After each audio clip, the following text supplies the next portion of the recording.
ನಮಸ್ಕಾರ ಸ್ನೇಹಿತರೆ, ಸಖಿ ಟಿಪ್ಸ್ ಕನ್ನಡ ಚಾನೆಲ್ಗೆ ಸ್ವಾಗತ.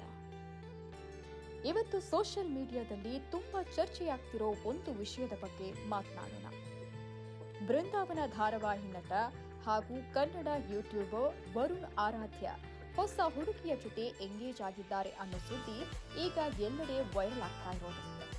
ಆದರೆ ಈ ವಿಷಯಕ್ಕಿಂತ ಹೆಚ್ಚಾಗಿ ಅವರ ಹಳೆಯ ಲವ್ ಸ್ಟೋರಿ, ಬ್ರೇಕಪ್ ಮತ್ತು ಈಗ ಅವರು ಕೊಟ್ಟಿರುವ ರಿಯಾಕ್ಷನ್ ಜನರ ಗಮನ ಸೆಳೆದಿದೆ. ನಿಜವಾಗಿಯೂ ಏನಾಯ್ತು? ಯಾಕೆ ವರುಣ್ ಅವರಿಗೆ ಇಷ್ಟು ಬೇಸರ ಆಗಿದೆ? ನೆಟ್ಟಿಗರು ಏನ್ ಹೇಳ್ತಿದ್ದಾರೆ?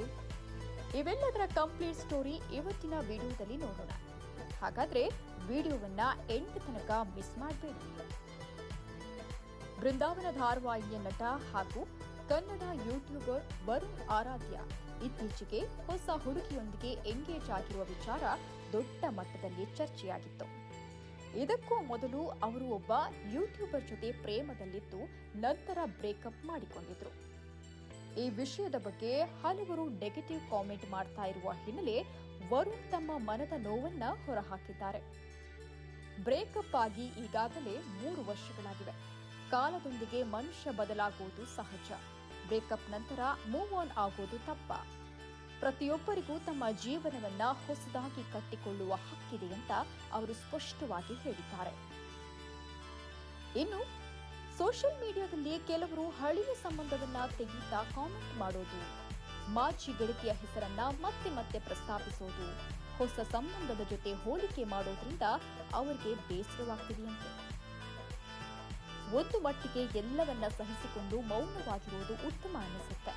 ಆದರೆ ಹಳೆಯ ವಿಷಯಗಳನ್ನ ಮತ್ತೆ ಮತ್ತೆ ಕೆದಕೋದ್ರಿಂದ ಈಗಿನ ಸಂಬಂಧಕ್ಕೂ 2 ಕುಟುಂಬಗಳಿಗೂ ಸಮಸ್ಯೆ ಉಂಟಾಗುತ್ತೆ ಅಂತ ಅವರು ಹೇಳಿದ್ದಾರೆ.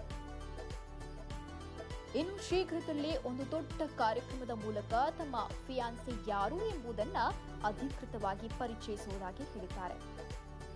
ಕೆಟ್ಟ ಕಾಮೆಂಟ್ ಮಾಡುವ ಬದಲು ಒಬ್ಬ ಕನ್ನಡಿಗನಾಗಿ ಬೆಳೆದು ಬರ್ತಾ ಇರುವ ತಮ್ಮ ಪ್ರಯಾಣಕ್ಕೆ ಬೆಂಬಲ ನೀಡಬೇಕು ಅಂತ ಅಭಿಮಾನಿಗಳಲ್ಲಿ ಮನವಿ ಮಾಡಿದ್ದಾರೆ. ಸೈಕಲ್ ಓಡಿಸುವಾಗ ಬಿದ್ದು ಹೋಗೋದು ಹೇಗೆ ಸಹಜವೋ, ಜೀವನದಲ್ಲೂ ಸೋಲಿನ ನಂತರ ಮತ್ತೆ ಎದ್ದು ನಿಲ್ಲೋದು ಅಷ್ಟೇ ಮುಖ್ಯ ಅಂತ ಹೇಳಿದ್ದಾರೆ. ಪ್ರತಿಯೊಬ್ಬರಿಗೂ ವೈಯಕ್ತಿಕ ಜೀವನವಿದೆ, ಅದನ್ನ ಗೌರವಿಸೋದು ಪ್ರೇಕ್ಷಕರ ಜವಾಬ್ದಾರಿ ಅಂತ ಒತ್ತಿ ಹೇಳಿದ್ದಾರೆ.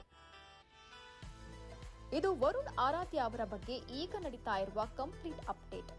ಒಬ್ಬ ವ್ಯಕ್ತಿ ತಮ್ಮ ಜೀವನದಲ್ಲಿ ಮೂವ್ ಆನ್ ಆಗೋದು ತಪ್ಪ, ಅಥವಾ ಹಳೆಯ ವಿಷಯಗಳನ್ನ ಮತ್ತೆ ಮತ್ತೆ ಕೆದಕೋದು ಸರಿನಾ?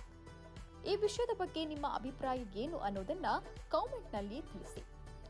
ವಿಡಿಯೋ ಇಷ್ಟ ಆಯ್ತು ಅಂದ್ರೆ ಲೈಕ್ ಮಾಡಿ, ನಮ್ಮ ಚಾನೆಲ್ ಸಖಿ ಟಿಪ್ಸ್ ಕನ್ನಡವನ್ನ ಸಬ್ಸ್ಕ್ರೈಬ್ ಮಾಡಿ, ಹಾಗೂ ನಿಮ್ಮ ಫ್ರೆಂಡ್ಸ್ ಜೊತೆ ಶೇರ್ ಮಾಡೋದನ್ನ ಮರಿಬೇಡಿ.